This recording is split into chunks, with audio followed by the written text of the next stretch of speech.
if you have some friends or colleagues that you want to pass this along to, encourage you to do that. Share the link, and we'll have that posted on the FSIC site, the MarketReady site, several other places as well.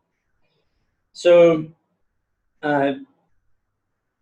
today we've got three sort of perspectives, three topics that I guess that we're going to take related to the value-added packaging kinds of things.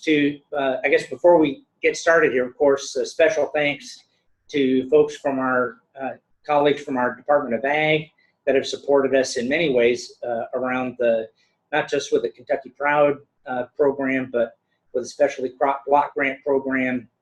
Of course, the UK Cooperative Extension and FSIC. It's a big part of our effort here today to talk a little bit about each one of these different programs that are here to support and provide information and resources here. As I say, we'll have about an hour here to run through these different topics. Please send us your questions, your ideas, and we're hoping that we'll be able to use this as sort of a first foray into some resources we're hoping to be able to develop along this topic kind of moving forward. So to kick things off, some of you have seen this, this little clip already. We went down there under the cover of dark and snuck into the food chain and took this little video here. Very much thanks to Leandra Foreman there, who's the manager down there, to kind of give us a little kickoff on why is this an important topic. Alex, go ahead.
I will share that video link with everybody. It turns out that we're having some issues with the audio playing that video. So I'll send that out to everybody that joined us today. All right, yeah, so we really did appreciate that perspective there that Leandra had shared with us, and we had a chance actually to go down there and sort of sit around the table thinking about what are some of the issues, and kind of led to this idea of having this webinar. And so we've convened here today, Melissa Morgan over with our food science program. Melissa is the faculty director of the Food Systems Innovation Center, and very knowledgeable, as you'll see. She's going to be talking about some of the food safety aspects around packaging. Ann Hall Norris with us as an extension associate with the Family Consumer Science program, and many, many years of working with labels and compliance and with folks that are involved in small foods. And then I'll spend a few minutes talking a little bit about some of the economics and marketing related with packaging as well. So let me turn it over to Dr. Newman, and she'll run through a few ideas around food safety and quality. And I'm cross-named, so that's Newman and Morgan both. So we had a great discussion about the needs of the food industry here, and especially in Kentucky, especially folks that are trying to get into new markets. And one of the problems I had trying to come up with what we're going to talk about today is really narrowing it down so that this is applicable. So one of the things I'm going to say is I'm giving you an overview of food packaging options with their direct association on food safety and food quality, kind of the benefits that you'd have of these options.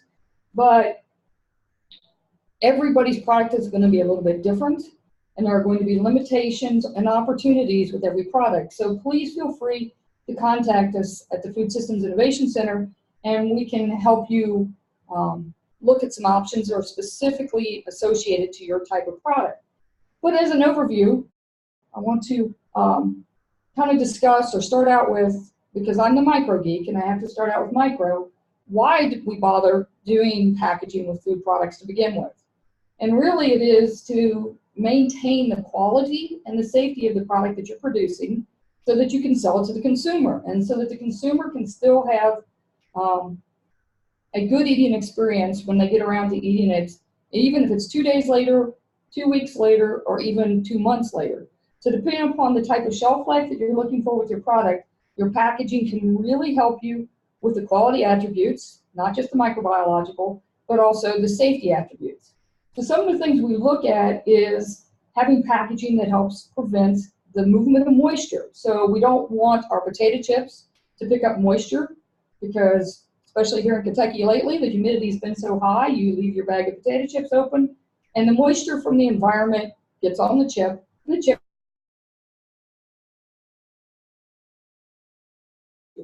And in potato chips, that's not necessarily a safety issue, but in other types of products, like things like beef jerky, or products where we're really relying on that low water content, then we can have a safety issue when the moisture gets picked up in the food product.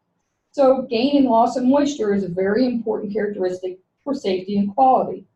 Lipid oxidation doesn't necessarily have an effect so much on safety, but certainly quality and eating characteristics. So in some products, we like oxidized fats, and those might be things like your Limburger cheese or some of your cheeses with your harsher flavors. A lot of that is oxidized fat. But in other products, maybe even cereals or in other meat type products, we don't want that to be oxidized. So we want to be able to control oxidation. Packaging can do that by eliminating or reducing the amount of oxygen that our product is exposed to. There are internal characteristics such as enzymatic degradation, where the product itself actually continues to metabolize even after it's been harvested or prepared.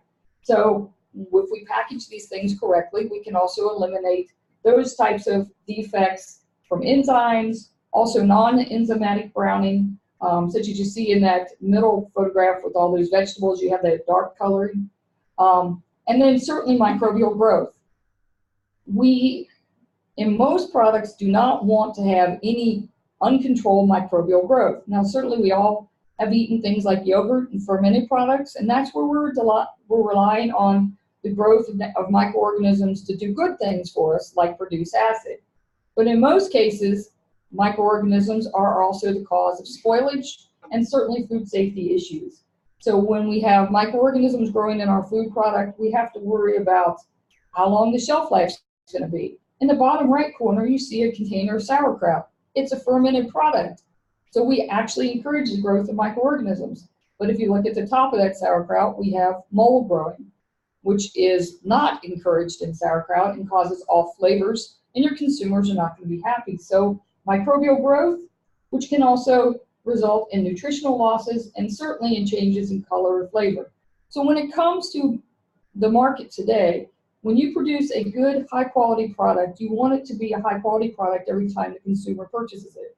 So your packaging is one of your best tools to protect that. So I'm just going to go in general over some of the packaging types that are out there, give you some ideas of products that might be appropriate for these types of containers, and then you can further ask questions as you get down the road of what you want to do with your particular products.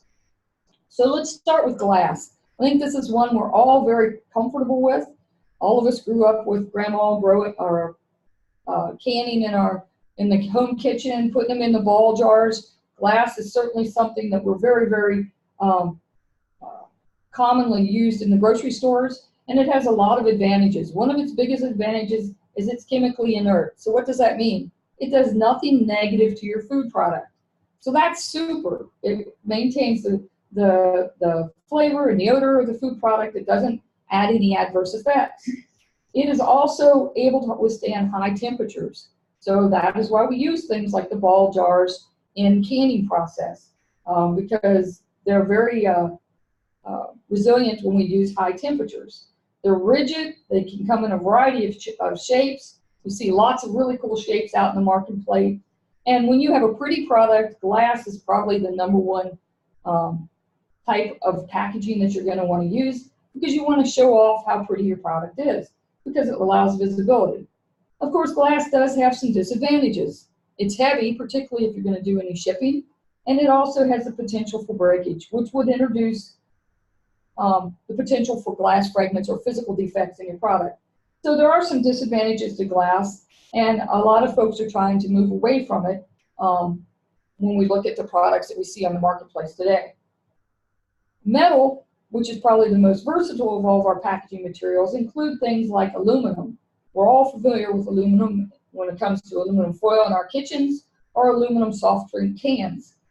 We also see it a lot in the package or in our lids that we use even on glass containers. So aluminum has a lot of advantages, and it is something that we can use on a lot of products because it really doesn't corrode. And depending upon how heavy the aluminum is, you can use it in anything from a very light carbonated beverage to something that's going to receive a significant heat treatment. One of the things that's happening nowadays, and I know everyone has seen these on the marketplace, is a lot of products are being put in the laminates or the metal films or the packages. And one of the things I use a lot for lunch is the packaged tuna. And as you see at the bottom of the page here, it demonstrates that this is actually aluminum plus a laminate, and it's a film. It also has some nylon in it. And these products or these containers are really pretty neat because they can be heated to high temperatures and they can be sealed, and they're very good for products that tend to be higher quality type products, more expensive type products like soups and herbs and some of the tuna products. And you might be saying, oh, I don't have any opportunity to utilize this type of packaging in my facility, and you're probably correct. This will be a packaging that you would be probably approaching someone like a co-packer to help you with, but there are a great deal of companies that are using these aluminum packages, and they really are kind of the wave of the future. They're lightweight, and they do protect the product quite well. Another metal that we see a lot in food products, not just the cooked type products, but in products such as candies and confections, are tin plates. Now the tin plates may be used in canning processes, as you see on the left, but we also see them used quite a bit for packaging on powdered products and candies and those sorts of things. These guys are very functional because they're very hard structure. They protect the product really nice. That's one of the reasons why we like to see it a lot with the confections, because then we don't have the potential of, if the product stacked on top of itself, that you're going to have any kind of damage. And these also can be obviously heat treated and hermetically sealed and provide a very sterile environment with a long shelf life. Now, what we're seeing more and more also is plastics. And plastics are very, very versatile. We can use plastics in the form of sheets, or we can have a variety of different shapes. As you can see in the bottom, we were talking about some of the frozen foods. A lot of our frozen foods come into plastics. Some of them are colored plastics. Some of them are the more traditional zip-like type plastics that you can buy. The plastic bottles that you see there, that's actually a high heat resistant type bottle. And so you can put hot filled products in these types of things.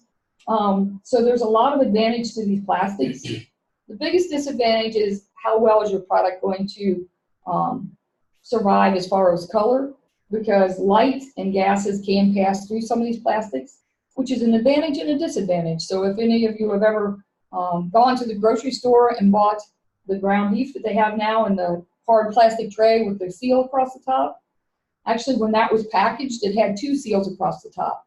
And so that meat was a very dark color, and that was to keep the oxygen out and give you a longer shelf life. So when the package is received at the grocery store, they peel off the top layer of the plastic film, which allows just a little bit of oxygen in there, which allows the meat to bloom and give you the pretty pink color that the consumers are looking for. So there's a lot of things that can be done with plastic that really can give you a nice product to sell, but also provide a safe product. Now, there is also a lot of consumer concerns about plastics. And part of this is from some research that was done a few years ago, and it's really not conclusive on whether or not there's really any legitimacy to that. But I know most of you probably do not drink water out of bottled containers, bottled water anymore. Lots of folks have gone to using either the aluminum or the hard plastic type containers for fear that there could be some residuals in the water. I think that's mostly occurs if you do things like I do, which is buy water and leave it in my car and let it get hot for 3 weeks at a time. But there are some concerns by consumers with plastic. But I want to kind of share with you the fact that plastic is very much a regulated substance, and that the FDA holds these plastics to a very high level of safety, because the objective here is not to add anything to the food product. So nothing should be able to migrate from the plastic containers into your food, and FDA does regulate these things. I will caution you that I've had consumers come in with products that they have developed, and they often think that they can reuse the plastic. Just a couple weeks ago, we had someone come in with a product that they developed, and they had reused water bottles. They cleaned them out and reused them. And this is not appropriate. As it says here, the FDA says use the plastic for intended purposes. Some plastics do better with acidic products, some plastics do not. So really understanding what you're buying is very important, and please don't consider reusing these types of products unless they're intended for that market. So let's look at some of these plastic types that you'll run across, because I know it's kind of a alphabet soup of chemical names. The polyphenols are really kind of hit the marketplace. They're the simplest and most inexpensive plastics, and they tend to have a pretty high melting point, which means we can use them in a lot of products that have maybe hot fill. Okay, we see these types of products in the form of a high density or low density form. The high density is what you'll see in the milk and juice and water type bottles. Cereal box liners are those plastics. Some of the margarine tubs, which often get reused. Once again, this is not a good practice to reuse these things for commercial product. If you do it in your own kitchen, that's your own problem, but not in commercial product. Some of the lower density polyethylenes are very flexible, and you'll see those more used as frozen food bags and some of the bread bags. So these types of products are in the marketplace and have a variety of uses.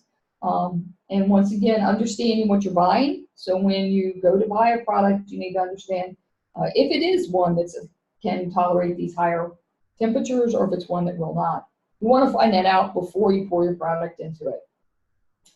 The peat, or the polyethylene products, these are very nice products that we're seeing a lot. We're seeing them as bottles and containers, but we're also seeing them as the trays.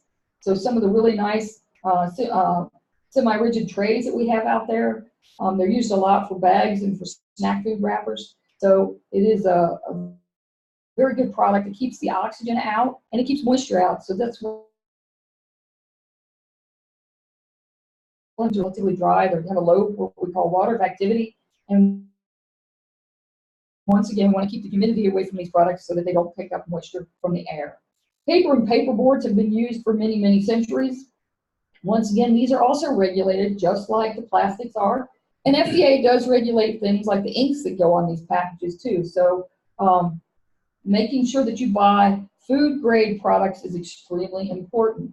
But we are seeing a lot of really cool uses and modifications of some of the paper products. This is not plain paper. This is not notebook paper. These are products that have been treated and prepared to give you some sort of barrier properties. So I apologize for all the information that's on this, but I'm going to go through these really quickly, but I wanted to make sure I touched the names that you've probably heard and maybe even utilized in the past. So whenever a food package directly contacts the food itself, it is considered a primary package. So in other words, if I buy a carton of butter and all the butter sticks are wrapped individually, then that is a primary package. Whereas the cardboard package that all the sticks are in is not considered primary, it's a secondary package. And then the case of sticks can be secondary or tertiary depending upon how many products are in there. But most of these packages are treated and they're coated with materials that are food grade. They can be waxes or resins or even some of the lacquers. And this really does help make the paper be more functional. So craft paper, which you often see on flour and sugar and the dried products, and you can see in the bottom right there, there's bags of flour with craft paper. This craft paper is something that works really well with dried products, but maybe not so well with things that have moisture or high amounts of fat. So you'll see products like sulfite paper, which actually has a glaze increase to it, so that it is more resistant to things like fats, and it can be used in small bags or wrappers. We see it sometimes on candies. There's a grease-proof paper that is individual wrapping of candies and those sorts of things. The glassine is taking greaseproof to the upper level, and those are usually things that to put it bluntly, we see wrapped around fast food wrappers to try to make it so the grease doesn't slide off our burger and into our lap while we're driving down the road. And then the final characterization here is the parchment paper, which is what you'll see wrapped around things like the sticks of butter that you see in the middle of the slide. These are really nice for air and moisture barriers. They don't like heat because they don't particularly like to be raised in temperatures, but they are used to package a lot of fatty type products like the butters and the lards. So those are your papers, which are primarily your direct contact or primary packaging, as opposed to things like the paperboard, which traditionally we've always thought was more like the jargon we'll use as cardboard, which you see in the boxes in the bottom. But we're seeing paperboard utilized more frequently in containers such as the cartons and trays that you see on the left side there. So those kinds of trays. And a lot of times this paperboard is also coated with things like waxes to give it some water or moisture permeability barriers. So those are just in a nutshell some of the packaging type components that are out there. And I think you can see that depending upon what type of product that you're manufacturing and that you want to get into the marketplace, it's really going to dictate what type of packaging are available for your use. Our objectives really are to preserve the food quality, the quality of the product that you're producing. We're trying to reduce preservatives, and we do that by packaging it appropriately. And then a packaged product, well, then we don't have to use maybe as many chemical preservatives such as citric acid or acetic acid or some of the other preservatives that are out there. We obviously want the package to contain the food so it doesn't slip out and ooze out of the corners. And we want to protect it from microbiological, in the form of bacteria and molds primarily, chemical. We do not want any leaching from these packages themselves or allow chemicals that might be in the environment to contact your product, or physical damage such as the glass. So, and finally, one of the things that packaging does for us is it gives essential information to our consumers. And that includes things like the amount, what the content of the product is, the ingredients, and nutritional panels, and allergens, and those sorts of things. So I think that summarizes my part. Who's up, number 2? Ann Hall's up. Yes. Okay, so that's a great segue right into the labeling. I'm just going to give you a very basic overview of what's required on packaged food product labels. FDA is the governing agency, and they have written numerous guidance documents, and the CFR related to labeling is hundreds of. I'm not going to go into all of that right now. I'm going to give you the very basics so that once you pick out your packaging, which I think is the hardest part, you can move right into the label. So I'm going to start with the 5 items that are required on all of your packaged products, and that is the statement of identity, a net quantity of content statement, an ingredient statement, a name and address of the manufacturer, packer, or distributor, and allergen information. So those 5 things, if your product has allergens, they need to be on there. If not, the other 4 absolutely have to be on your product label. Your label can also have a nutrition facts panel, and I'll explain this in a little bit more detail later because there are some exemptions for that. You can have claims, either nutrient content claims or health claims on your label. You can have directions for use or safe handling instructions, depending on your product, that may or may not be required. You can have sell by dates or use by dates. You may have a barcode. A lot of your large retailers are requiring that on food product labels, but it's not required by FDA. The large retailers like to have that for inventory purposes. And then you can have marketing information. You can put recipes on there, directions for use, or even your farm logo. But those are all additional things that may be on the label. They're not necessarily required. The 5 required items need to be in English. You can put them in any other language you want, but they do need to be in English first and foremost. That required information needs to be at least 1/16 of an inch type. So if you're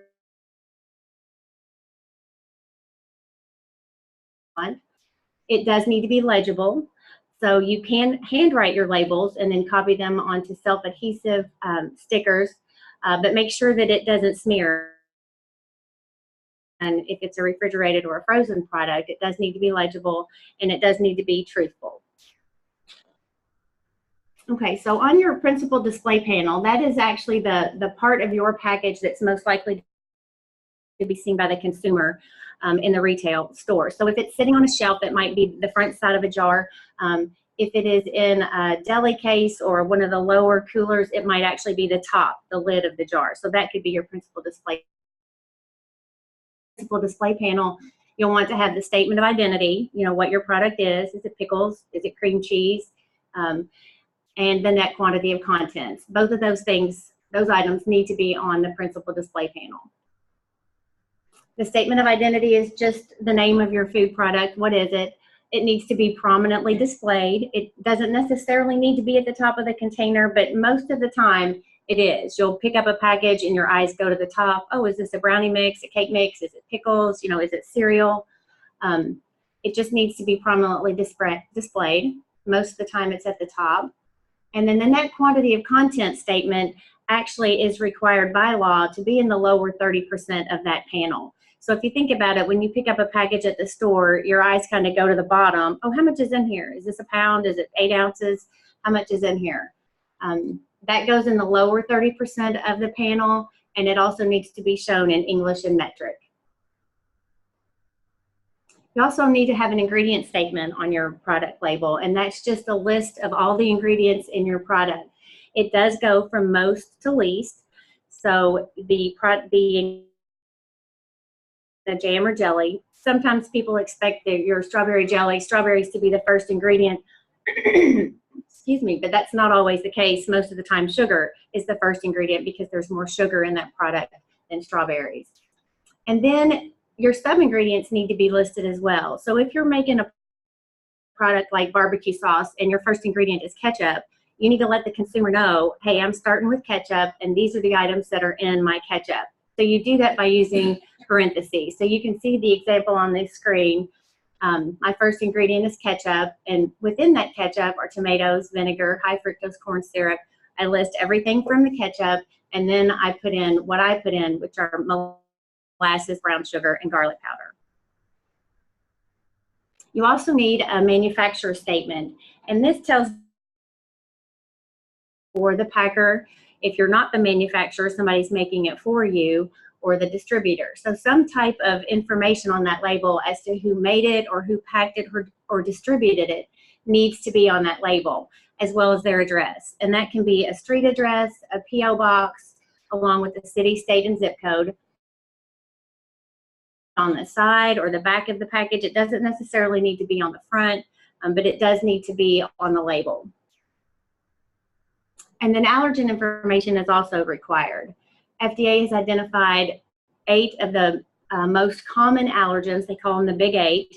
I've listed them there: milk, eggs, wheat, soybeans or soy, which you'll see most commonly, peanuts, tree nuts, and they have to be identified by name, such as almond or cashew, pecan. All of your fish need to be identified by name, and then your crustacean shellfish need to be identified by name as well. So I'll explain this a little bit more in detail. The allergens are required to be identified by name, so you don't just say dairy. You do need to use the word milk. And you can identify your allergens within that list using parentheses, or you can have a separate contain statement at the end of the ingredient list that identifies everything all together. So I've got an example here. Say you're making an apple pie, and so you list apples and then your pie crust. You're looking at the example on the left here. We're identifying the allergens within the list inside parentheses. So our flour is made from wheat. You can see the wheat in parentheses. Shortening, our liquid albumin. We all know here at UK that those are eggs, but the consumer might not realize that that's an egg product. So we need to put eggs in parentheses, and then we move on down. There's milk in our pie crust, and it does identify milk by name. If you don't want to use all those parentheses and save a little room on your label, you can use the example on the right where they have just listed a contain statement at the end where it says, hey, this product contains wheat from the flour, eggs, and also milk. They've also gone a step further, which is not required, and told the consumer, hey, this may have pecans. This pie was made in a facility where we have pecans, and so there may be pecan residue in this product. Okay, so not all food products require a nutrition facts panel. And the panel just recently changed. Everybody should be moving into compliance or fully compliant by now. But a panel is required if you make a nutrient content claim or a health claim on your label. So if you're making pickles and they're low sodium pickles, you need to have a nutrition facts panel on that label to show the consumer, oh, this is a low sodium product. It doesn't have 900 milligrams of sodium. It only has 200 milligrams of sodium. Also, if your gross sales of food products are more than $50,000 in a year, you're a large firm, a food firm, you need to put a nutrition facts panel on your label, whether you're making a claim or not. And then if your gross annual sales, not just for food, but your total gross annual sales are more than $500,000 in a year, you need to put a nutrition facts panel on your label. And Hall, we had a quick question come in. We were asked, what's the difference in labeling / packaging are required for different markets, like farmers markets versus retail type markets? Are the packaging and labeling requirements different when going from a farmer's market to? Well, it's actually based on whether they're a commercial manufacturer or if they're a home-based microprocessor. So both of those types of products can be sold at a farmer's market. Okay. But what I'm describing today are the labeling requirements for commercial food manufacturers. There are less requirements for the home-based microprocessors, and I can provide that to individuals. I didn't include that today because less requirements for those products. Thank you. Okay, so there are two types of claims. If you're making a product, you can make a nutrient content claim, and those are relating to the amount of maybe sodium or fat that's in a product. You might see things on there that say free or high in, good source of, maybe reduced sodium, low sugar. Those are all of those words are defined by FDA, and if you're going to use any of those words in front of a nutrient, you have to provide a nutrition facts panel on the label to show the consumer that it is free of fat or low in sodium. You can also make a health claim on your product as long as it's truthful, and that would describe a relationship between maybe fiber and colon cancer, or the amount of sodium in your product and heart disease or blood pressure. So FDA has several authorized health claims that you can put on your label, and you do need to back it up with a nutrition facts panel. I get a lot of questions about healthy. Can I put healthy on my label? And healthy is also defined by FDA. It's also being redefined at this time. They've had a comment period and have not finalized the new definition of healthy right now. So when you see healthy on a product label right now, it means that the product is low in total fat, low in saturated fat, low in cholesterol, and low in sodium. Here, when they decide that the final definition, they're going to be focusing more on the type of fat that's in the product rather than the amount of fat. They want the product to contain 10% of the daily value per reference amount of potassium and vitamin D. So the product should have a decent amount of potassium and vitamin D. The new definition will include an amount for sugar, possibly low in sugar or reduced sugar, but nothing has been finalized on healthy yet. So make sure you check with either FSIC or me or maybe the State Food Safety Branch on what that new definition is before you put that on your label. Joni just sent in another question. Would it need to be backed up with further testing as well?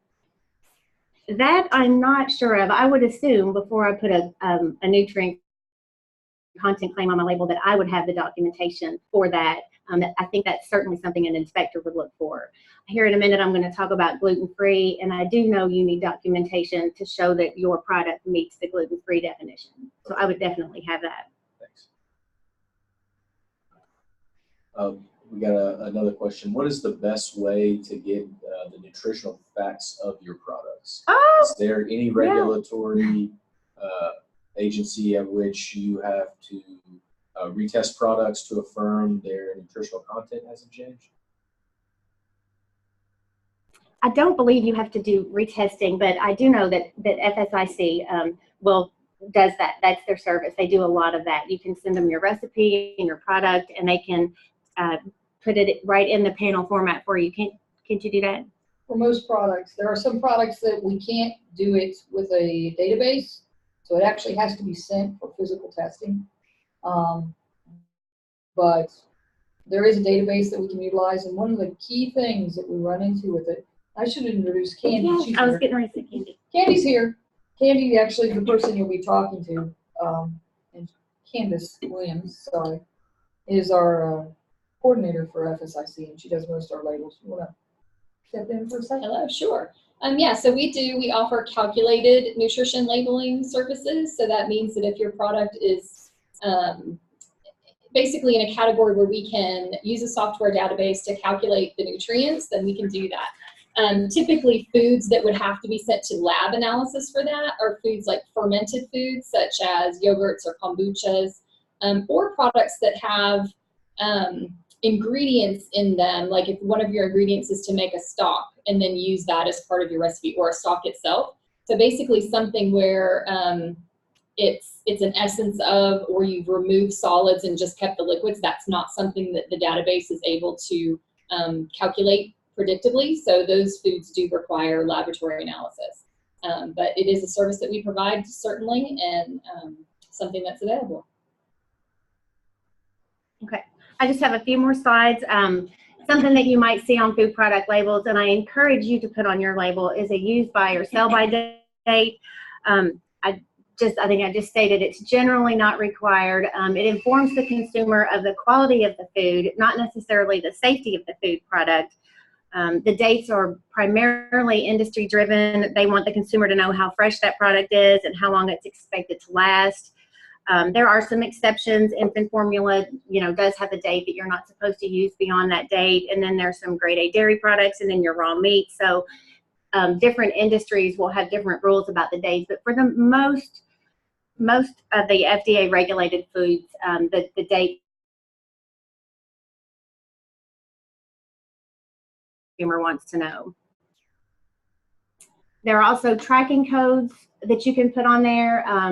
The new Food Safety Modernization Act requires every commercial food manufacturer to have a food safety plan. Part of that food safety plan is a recall plan, and the tracking code is how you get your food product back, should you need to.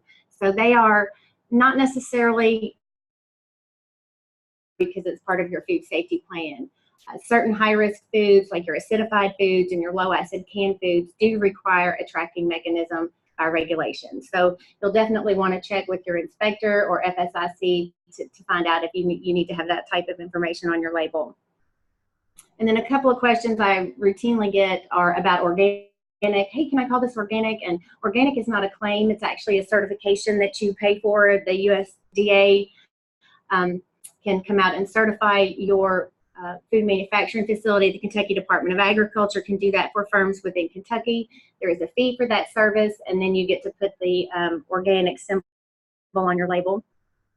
And then the last question I get is about gluten-free, and you can use the words gluten-free, you can use any of the symbols there, but you do have to have documentation that your product, that recipe, contains less than 20 parts per million gluten. Just real quick, to go back to the database, we had a question. Does the database have meats and eggs like lamb and duck eggs? It does. So if you're using that as an ingredient, so USDA has some just standard labelings for that. So if you just have a straight meat product, then those are already pre-done. Basically, you can just use what the USDA standard is. But if you're using that as an ingredient, then we would then use that standard as part of the recipe.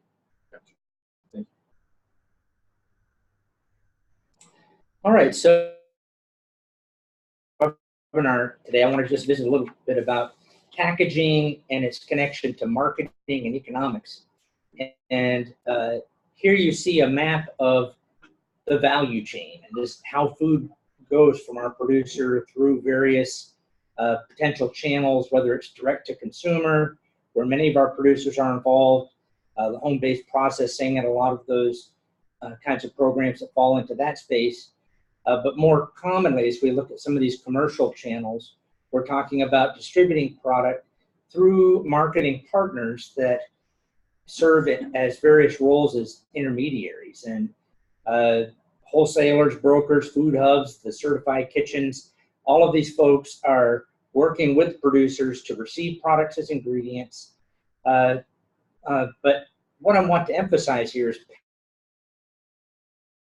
is really part of the value adding function, and how you're adding value to that product through the packaging is through some choice to better preserve the product or to help with the distribution as it might be going through a number of different handling spaces, or merchandising and how you're communicating the value of that product and adding value to the buyer, of course, all throughout that. Of course, as we've talked about here so far, things like the quality and safety of these products as it's related to packaging is part of that value adding. But there's lots of other things that buyers are looking for with packaging. Things like handling frequency. Dr. Newman was talking about the issues of breakage with glass. And so the questions about handling frequency. Marketing messaging. What sort of things need to be communicated as it's going from your place to other folks that are going to be handling that product? What is on that packaging that needs to be communicated? Are there special handling requirements that need to be conveyed as other folks along the value chain? And so lots of communication that you're going to want to have, and considerations as you're thinking about your packaging choice with your marketing partners up and down the value chain. It's really important, of course, to be engaged in these conversations and to think about your package selection based on how does my package choice really help my buyer. If it's a school food service manager, if it's a restaurant chef, what are they looking for in their packaging? If it's a retailer that is trying to put your product out in some kind of a retail food space, what do they need the packaging to do for them? And to understand that as you're thinking about your packaging selection. Packaging choice, of course, can be quite different depending on which kind of market channel. Moving product into a retail space, those retailers are much more concerned about things like inventory turns and wanting to have packaging that is really attractive and has the eye appeal, has the appropriate information in terms of identifying the important attributes that are unique about your products, and really having the packaging part of the sales presentation. And visual appeal sells products and helps to accelerate inventory turns. Conversely, if you're thinking about a buyer in a food service space, these folks tend to be much more price sensitive. They really are thinking much more of the packaging functionality. They're buying a bulk ingredient. The picture that we've got down there on the bottom right are cubed butternut squash that are going into a school cafeteria. And so a product that can be frozen, taken out in bulk, processed there in relatively large volume, fairly minimal amount of packaging. Of course, schools quite sensitive in terms of how much they're able to pay. And so thinking about how much packaging you need will depend a little bit on which market channel you're going to be focusing in. Whatever your position there is as a supplier, you want to think of yourself as a link in the value chain. Thinking too that the buyer is going to look at who their customers are going to be based on who has the product that is going to bring the best value to their customers. So if I'm a grocer and I'm looking to source some local salsa products, for example, which salsa supplier am I going to turn to? Well, the one that really has some good quality packaging that looks good, functions well, is not going to be something that I'm going to be embarrassed to put out there on the shelf. But ultimately, one of the most important metrics for the retailer there is the product moving off the shelf, those inventory turns.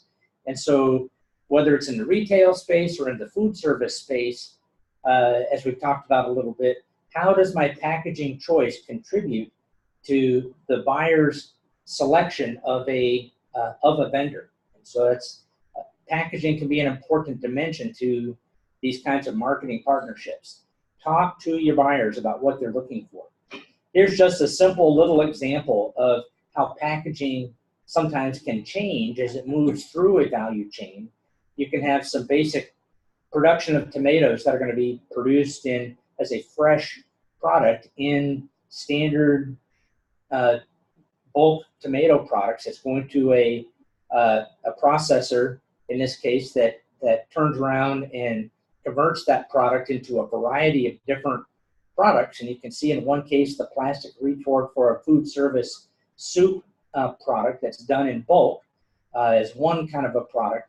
But on the other hand, something that's going more into a retail space, a branded higher value salsa product that's being produced there, very different kind of packaging requirement there as well.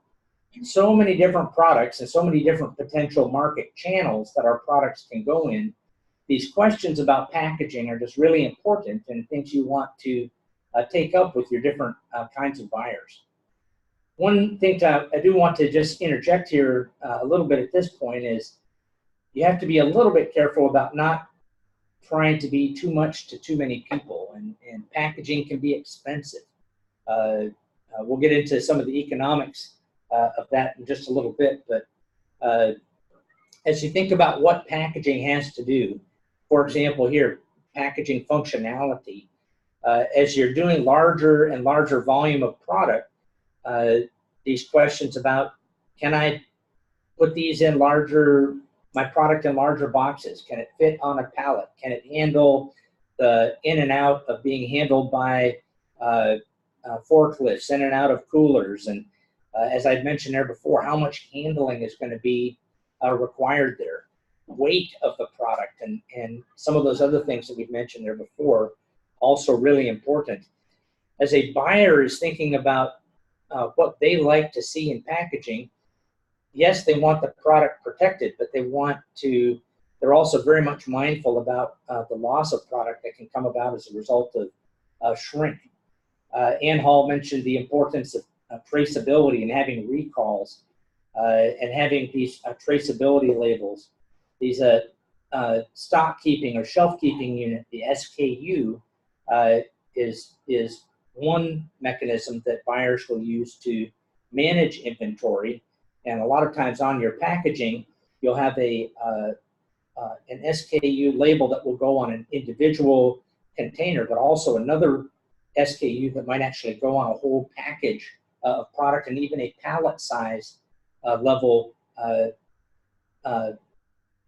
measure that will go to measure larger volumes. And so what does the buyer need? And so thinking of those inbound logistics and sort of the partner-to-partner transactions, what those buyers are looking for, things you're going to need to know.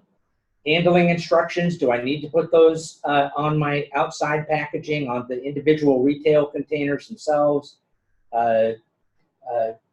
Some packaging is really handy to have as reusable, resealable, depending on what buyers are looking for. Even more and more, these questions come up about green packaging. Can this product be recycled? And for some buyers, that's an important consideration. So you want to get a little bit of understanding about how that might fit into your conversation. So just a couple more things, and we're going to turn it over to some kind of general, wider questions here toward the end here. But one of the things I like to emphasize to folks in terms of your choice of packaging is really from an accounting perspective. Packaging becomes really your unit of measure as you're doing trade, as you're thinking about your inventory, what goes on your invoices, as you're measuring recalls and truck shipments.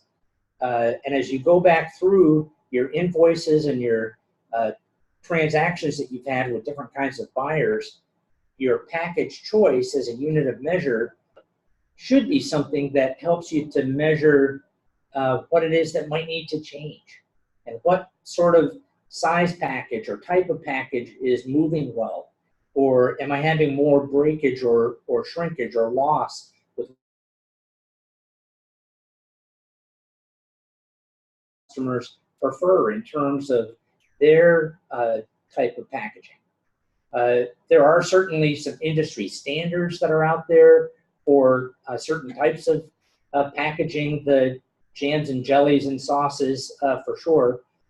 But there's also some room for innovation, and being creative out there in the packaging space is part of what can help set you apart from some of the other products. I will just emphasize here at the end here, just a last point. There are some scale economies connected with packaging. Packaging is so expensive, and I think this is something that is really challenging for smaller scale producers. Much, much lower cost per unit with the larger volume packing units, and especially with more expensive kinds of packaging with glass.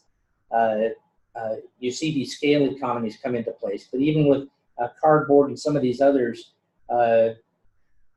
even some of the things that you're putting in terms of labels on your packaging, having relatively expensive dyes and custom labels and things that are developed there involve a large upfront expense, and you need to be able to spread that expense over a relatively large volume of product. There is such a thing as having too much packaging and too many choices that are available. So having to be sort of thoughtful in your management choices about where you want to focus your attention in terms of which packaging is going to work well for you to start with. Packaging equipment options, we haven't really talked about that very much here. It's not the main focus, but for a lot of our folks, who's going to do the packaging? Am I going to look to some kind of a shared use facility? Am I going to own some special packaging, bottle filling or sealing equipment or other kinds of equipment that can be fairly expensive? Am I going to turn to a co-packer? And a lot of that choice in terms of which approach you're going to use in terms of that equipment purchase is going to depend on your scale, the equipment utilization. Am I going to be using this all year round, or is it just a highly seasonal type of a piece of equipment that I'll use, and the rest of the 11 months it's going to sit idle? Those are important considerations. And so some important economics in terms of just the feasibility there. A quick question. Yeah. Can you speak a little bit about the importance or marketing aspect of adding some kind of labeling to your product that contains, these tomatoes were grown in Kentucky, other than a Kentucky Proud logo, or the garlic used in this sauce was grown in Kentucky. Right. Yeah. So there's a marketing term that we refer to a lot, something called a credence attribute. This is something that you attribute to a product that might not necessarily be physically visible on just visual inspection, but this attribute is real, and it's something that consumers value. And it can be something like the source of where that product was grown, how these animals were treated in terms of humane treatment of animals. Those kinds of attributes, I would say even the organic certification is a credence attribute there as well. Something that people value about that product, they're willing to pay extra for that product. And it's a really important thing as you're trying to position your product in the marketplace to have those clearly communicated in your labels. And that's almost, Alex, a topic for another whole webinar there in terms of the marketing, positioning, how big is the demand for those kinds of attributes. But it's a good question. We've kind of touched on some of these UPC codes and some of the food safety things. We've got a couple of really nice resources with the MarketReady site about sort of the how-tos and where to buy UPC codes and what that can look like. We've done some other things with QR codes, which we haven't really talked about very much, but other kinds of things that can potentially show up as either marketing or traceability aspects to your labels. But I think with that, I mean, we've got some basic questions up here that will run up the flagpole, but let's turn it over to the audience here for our last few minutes if there are a couple of questions that folks might have there that have been listening in. We'll, can we answer a couple of these while we let them trickle in and think about this? And these questions were from people that went through our MarketReady producer training program and still had a handful of questions afterwards. And so these are some of the ones that we found that were directly associated with value-added products. And I think probably some of the more popular questions were, what is Better Processing Control School and the Hazardous Analysis and Critical Control Points training, or the HACCP training? What are the differences in those? And are there any other certifications available out there? Well, those are both food safety programs, and there actually are several food safety programs that are out there. The Better Processing Control School is the only, to my knowledge, program where you actually have to pass a test. And one of the reasons why is this is where we're dealing, the course that we provide here at the university or through FSIC is associated with acidified foods. And so why do we have to have a test on that? Because grandma always did that, right? Well, the reason is because you make a mistake in these types of products, and it's not a question of how sick someone's going to get. You can kill them because we worry about things like botulism items. So the Better Processing Control School is one that has a class that is mandated by FDA. You have to have this course to produce your acidified type products, and all of us actually, Ann Hall and Candy and myself, and we haven't drug you in there, Tim. But we all teach different sections of this particular class, and we teach it at least once a year. We just recently had one. I think we have another one scheduled December 18, 19. So that is a FDA mandated program for that type of product. The Hazard Analysis Critical Control Points training is actually a USDA mandated program. We have people who are in FDA or have FDA type products that take it also, but the FDA lane has actually morphed into another program called Preventive Controls for Human Foods, and we offer that course also. So if you're producing products that are mostly FDA products, then the Preventive Controls course is the one that you would be interested in. We offer that course. We just had one in April. We'll have one this fall. And HACCP is more the meats type products, as I mentioned, and we have another one scheduled in October of this year. And HACCP is what the USDA requires of their meat processors. So those are the three really that are the most frequently requested, and then we do other trainings as needed for folks. Thank you. I just might like to throw in that Better Process Control School, people will hear me refer to that. Microprocessors only need to take that if they want to move from sales to the farmer's market to sales to a retail store, a grocery store, a restaurant, something like that. So if you want to move from just sales at a farmer's market, get your recipe approved, that is the class, the step of beyond the Better Process Control School that you'll need to take to sell other than the farmer's market. Perfect. And that may be a decent segue. We have gotten a couple questions, not just in on this webinar, but also through the MarketReady course about the cottage food laws and the new House bills. And yes, so we didn't, for whatever reason, we didn't call the new home-based processing. We didn't call it the cottage food bill. It got termed that, and some people are calling it the home bakers bill. The new legislation is actually for home-based processors.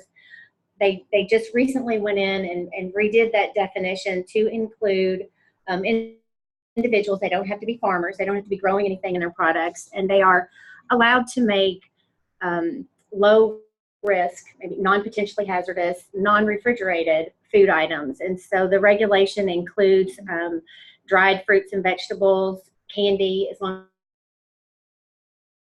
as it doesn't have alcohol, so no bourbon balls, maple syrup pecan pies. Previously it just listed fruit pies. Now there's a few more pies, shelf-stable pies. Granola can be made.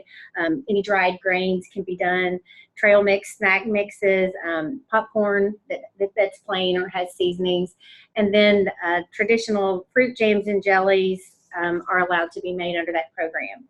You can make those in your home without an inspection. This year you will not be registered. You don't have to pay a fee, but come 2020, come January of 2020, home-based processors will have to go through a kind of a permitting process, and there will be a $50 fee for that. And those products can Facebook, you can put them on the internet, you can sell from your home. If your farmer's market rules do not disallow you from selling at the farmer's market, then you can sell at the farmer's market. But a lot of the farmer's market rules want somebody to be growing something in their products, so they may or may not be able to sell there. All right, well, thank you guys. It's one of the things I just wanted to tie up here. There are so many things that we could potentially cover with packaging, and each one of us have tried our very level best to kind of give a 40,000-foot view. Lots of great services that are available for individuals with specific product questions through the FSIC. We'll encourage you to contact Candy and to explore getting some individual assistance with your specific product questions.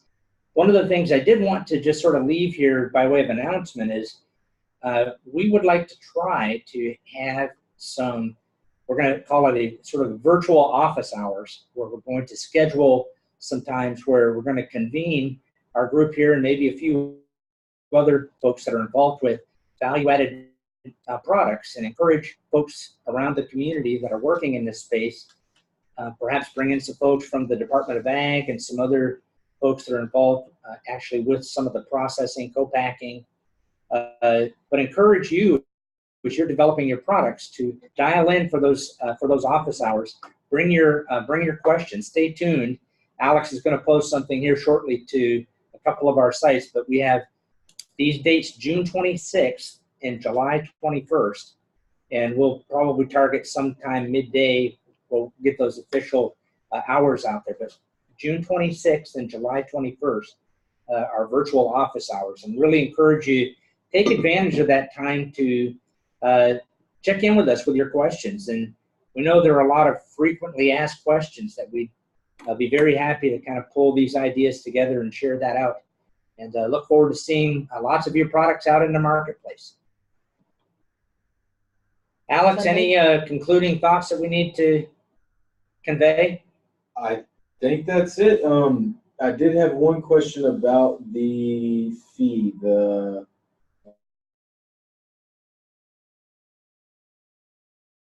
An annual $50 fee to be a home-based processor. Okay.